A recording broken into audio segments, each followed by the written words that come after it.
ধান ঝাড়াইয়ের কাজ এখনো চলছে।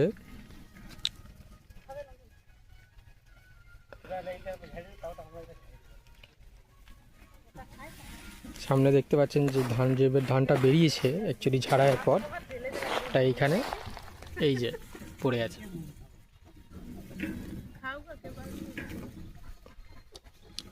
আরও এখনও বেশ কিছু ধান গাছ চারপাশে রয়েছে বাধাই করা, সেইগুলো এখন ঝাড়া হবে।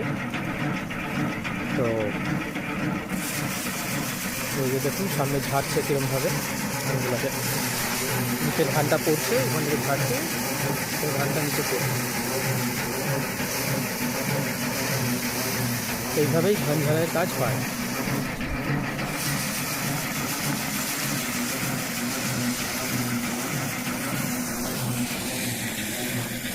আর ওই যে দূরে ওই পাশে যে ধানের খড়গুলো বেরিয়েছে সেগুলো এক জায়গায় জড়ো করা আছে,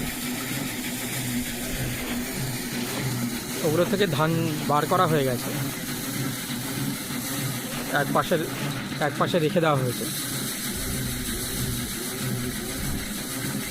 যদিও ওইগুলোর মধ্যে এখনও কিছু কিছু ধান রয়ে গেছে, সেইগুলো ওই রাস্তায় বিছানো হবে যাতে গাড়ি চলাচলের ফাঁকে ওই বাকি ধানটুকু ওখান থেকে ঝরে যায়।